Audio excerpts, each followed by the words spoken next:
Bienvenidos, muy buenos días. Son las 6 de la madrugada, 40 segundos. Un gusto saludarlos. Hoy es 20 de septiembre. Amanecemos con una nueva idea del presidente Petro, que es bajar la edad de pensión en Colombia. Una idea que va más allá. Dice el presidente Petro que tenemos que sacarnos una porquería que tenemos metida en nuestra cabeza, que es trabajar, trabajar y trabajar. De hecho, el presidente Petro plantea dos discusiones, una filosófica de si trabajar es un castigo, de si trabajar no es lo que nos corresponde, otra económica, de si nos podríamos pensionar antes de los 62 años en el caso de los hombres o de 57 en el caso de las mujeres. Claro, el mundo está en sentido contrario. Nadie en el mundo, salvo Gustavo Petro, está en el tema de trabajar menos porque es impagable, habiendo aumentado la expectativa de vida, es impagable un régimen pensional en donde la gente vive más y trabaja menos. La siguiente pregunta es: ¿quién pagará las pensiones en caso de que se haga realidad la idea del presidente Petro? El presidente lo propuso en una manifestación tibia multitudinaria en la Plaza de Bolívar, en donde estaba defendiendo la reforma pensional, la que aprobó su gobierno, la que planteó su gobierno, que no dijo absolutamente nada de aumentar la edad. El presidente todavía no dice si está pensando en otra reforma pensional o está pensando en que los hombres nos pensionemos a una edad diferente o las mujeres a una edad diferente. El presidente Petro no da ningún sustento de cómo sería el gasto fiscal. Este año han subido la edad de pensión en Brasil, en Francia. Esta semana subió la edad de pensión en China, que también intenta resolver un problema fiscal grave, que es lo serio, resolver las finanzas de los estados, porque la gente, repito, vive más y seguramente todos quisiéramos trabajar menos. El presidente lo propone, la gente lo aplaude en una marcha que tuvo 30.000 personas en todo el país, en Bogotá entre 8.000 y 10.000, en Medellín 5.000, en Cali, la manifestación más nutrida, 15.000 personas. Me parece poquito en total. 30 si usted quiere sumarle, 35.000 si quiere seguir sumándole 40.000, poquito teniendo en cuenta que era una manifestación de empleados públicos llevada a la gente de la unidad de víctimas o a la gente que recibe subsidios. Apenas dio para llenar media Plaza de Bolívar en el caso de Bogotá. Vamos a hablarles de lo que significa la propuesta del presidente Petro, que a ellos les dijo que debe ser la primera de muchas movilizaciones para defender su gobierno del golpe de Estado. Esa es la jugada del presidente Petro. Lleva 29 trinos en estas últimas horas, 13 horas invitando a salir a la calle, diciendo que lo de ayer, y poniendo fotos, por supuesto, poniendo imágenes, que lo de ayer fue una gran movilización popular. A propósito del presidente Petro, pasadas las movilizaciones, tuvo que disculparse, retractarse por haber llamado asesinos a quienes le gritan fuera Petro. Lo volvieron a hacer anoche en un concierto en el Movistar Arena, el del violinista Andrés Rieu. El presidente dijo, cumpliendo un fallo de tutela, se disculpa, pero en el mismo mensaje le agrega un pero enorme, diciendo que no les dijo asesinos a los que gritan, sino a quienes tienen el grito de acabar la izquierda y el progresismo. Noticias políticas y económicas en esta mañana de viernes. Bienvenidos, es un gusto saludarlos. Bueno, con una lágrima y una sonrisa al tiempo. Murió la gorda Fabiola, su amiga, padre, amiga, sí, y paisana, ¿no? Sí, de Santa Marta nos encontramos a hablar de Santa Marta, de la época del colegio. Es decir, una persona a la que siempre aprecié y tenía mucha alegría, siempre mamaba gallo, siempre tenía una chanza, una broma, pero bueno. Entró por accidente a la televisión colombiana, sí, un accidente maravilloso por el que conoció a su marido, al legendario Polilla, que es otro humorista. Eso nos acercó más porque Polilla me imita, es una de las personas que hace de lindero en televisión, y entonces eso nos acercaba para conversar y molestar de esos temas. Tenía problemas de salud producto de su sobrepeso, producto de una diabetes, producto de 4 infartos. La gran gorda Fabiola, a quienes ellos, sus compañeros de la televisión, le decían la mamá de los humoristas, no solo por la leyenda que era ella en sí mismo, sino porque era una mujer genuinamente preocupada por los demás. Por querer a los demás, por consentir a los demás, dicho en términos costeños, por pechichar a los otros. Era una gorda pechichona, digo. Sí, tal cual, querida. 6 de la mañana, 5 minutos, y hay que recordarla con una sonrisa, una lágrima y enseguida una sonrisa. Ecopetrol, atención, dejó de suministrar gas natural a 13 empresas que distribuyen gas para vehículos. Ojo, este es el gas que utilizan fundamentalmente taxistas en muchas ciudades del país. No lo van a recibir en las próximas horas ni Terpel, ni Alcanos, ni Gases del Caribe, y no lo podrán vender, tendrán que agotar sus existencias a 180.000. Se tienen que prender todas las termoeléctricas a su mayor capacidad ante el riesgo de un apagón, y eso lleva a Ecopetrol a desviar las reservas que tiene en gas. Se suspende la entrega de gas natural vehicular a esas 3 empresas con las que Ecopetrol tiene firmados contratos condicionados. Es decir, si hay una emergencia, Ecopetrol dispone del gas donde más se necesite. Ya les vamos a hablar. El presidente Petro, a propósito, dice: no es cierto, es por razones ideológicas el cuento de que nos vamos a quedar sin gas desde el año entrante. La disminución de las lluvias es la misma razón por la que Colombia dejó de venderle energía a Ecuador, un país que tuvo que decretar racionamiento porque allí también hay problemas de energía. Tenemos muchas historias para acompañarlos este día viernes. Hoy es 20 de septiembre. Está cumpliendo años una de las más grandes, doña Sofía Loren, que fue en algún momento la mujer de Carlo Ponti, una de las glorias del cine europeo, del cine italiano, desde el neorrealismo. Aquí está lo más importante en el resumen que preparamos en Voces y Sonidos en Mañanas Blue.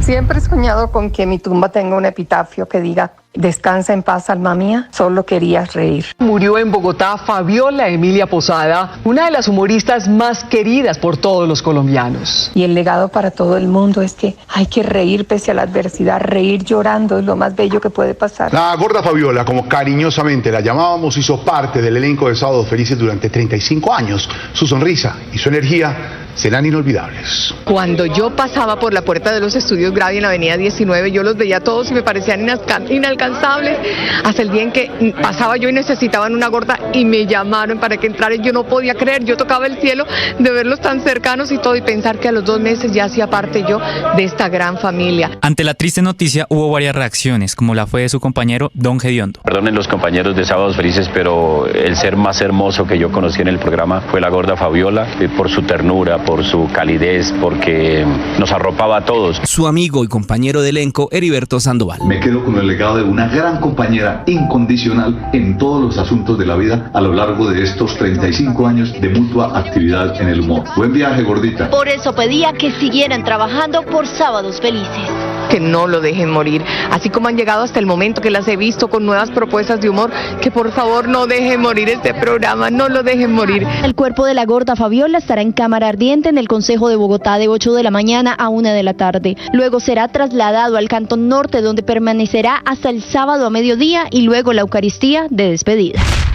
Esa porquería metida en la cabeza nos lleva a pensar que la vida del ser humano es trabajar, trabajar y trabajar. ¿Qué va? Se le dijo, qué equivocación tan garrafal. El presidente Gustavo Petro llegó a la Plaza de Bolívar por las movilizaciones en defensa de las reformas de su gobierno, especialmente la reforma pensional que está bajo revisión de la Corte Constitucional. Desde allí abrió el debate sobre reducir la edad de pensión en Colombia. Yo sí creo que la humanidad debería ver que en vez de aumentar la edad de pensión, lo que deberíamos ya estar discutiendo en todo el mundo es cómo se reduce la edad para pensionarse. Durante su discurso, el mandatario también negó que esas movilizaciones fueran presiones indebidas a los magistrados de la Corte Constitucional para que no tumben la pensional por presuntos vicios de trámite. A ningún senador o senadora, incluido el señor Iván Name, el anterior presidente del Senado, a ningún congresista se le puede ocurrir que si el pueblo habla es una indebida presión. Esa es una visión aristocrática. Sin embargo, algunos de los manifestantes no tenían claro por qué estaban en la marcha. Venimos porque de unidad de víctimas lo hicieron un llamado, y los invitaron para que viniéramos acá a la Plaza Bolívar para la remantación del adulto mayor.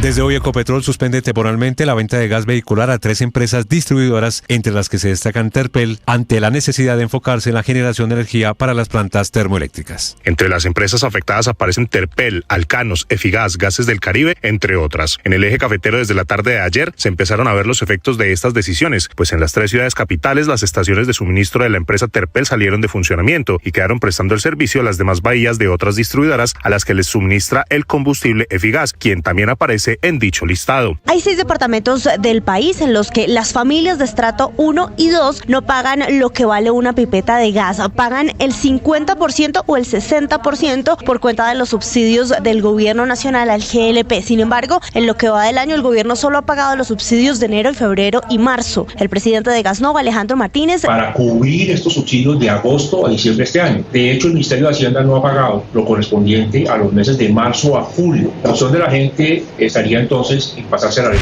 La alerta llega al medio de la sequía que no estaba en los planes del gobierno y que ya está complicando el panorama para 2025 con el fantasma del desabastecimiento, aunque según Natalia Gutiérrez, presidenta de Acolgen, en 2026 podría faltar tanto el gas como la electricidad. Nos preocupan las iniciativas intervencionistas, nos preocupa además que este posible desabastecimiento se junte con el desabastecimiento de gas. Nosotros necesitamos la energía térmica para acompañar la energía hidráulica cuando estamos en temporadas secas. Por eso es que el gobierno intentará rescatar la construcción del pozo de gas Uchuva 2. En las últimas horas, un juez le dio 2 meses a Ecopetrol y a Petrobras para que entreguen un cronograma de cierre y suspensión segura de esta obra. Habla Rodrigo Negrete, director de la ANLA. Bueno, debemos decir que esa aclaración ya fue resuelta por el juez y efectivamente nos concedió a nosotros y a otras 6 entidades, porque hay que decir que prácticamente el Estado de manera conjunta cuestionó ese fallo. Pese a todas las alertas, el presidente Gustavo Petro, en un discurso ante los representantes de los gremios del sector, aseguró que el desabastecimiento tenía más tintes de ideología que de informes técnicos. Que Ecopetrol pase a energías limpias, deje de mandar gas, que es el mayor demandador de gas y es del Estado,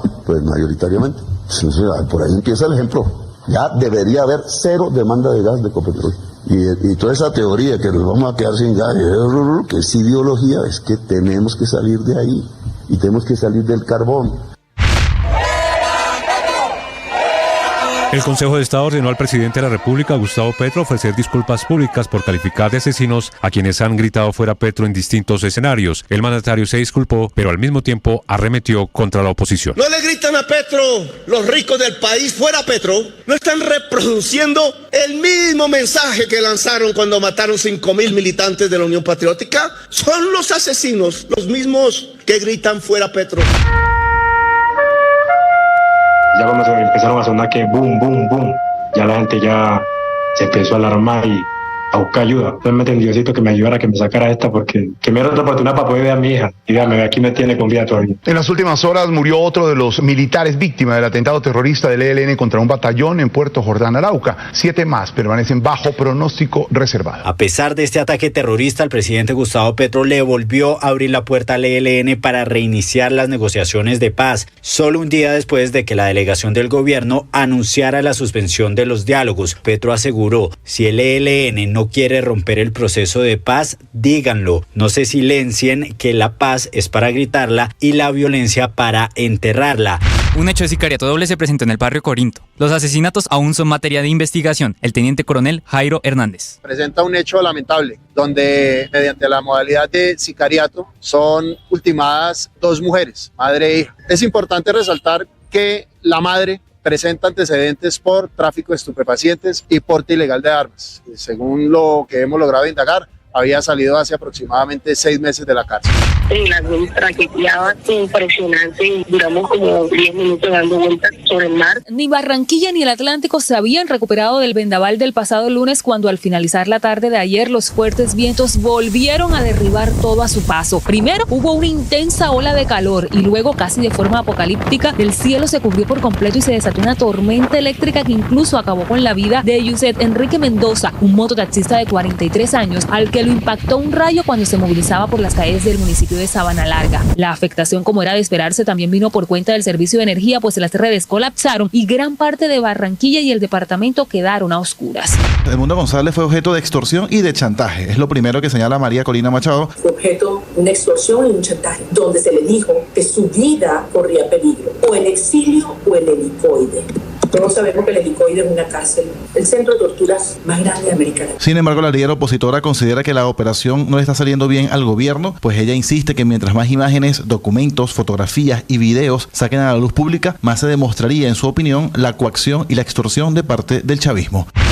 Néstor Lorenzo, el técnico de la Selección Colombia, confirmó que la concentración para el partido de la fecha 9 de las eliminatorias mundialistas, que se disputará frente a Bolivia el próximo 10 de octubre, se hará en Bolivia y no en suelo colombiano. Vamos a ir a hacer la previa en Cochabamba, que ya tiene altura, una altura intermedia y más parecido a Bogotá, y ahí nos vamos a dar cuenta un poquito del comportamiento y la adaptación que vayan teniendo los muchachos en los primeros días que nos encontremos. Estás escuchando Blue Radio.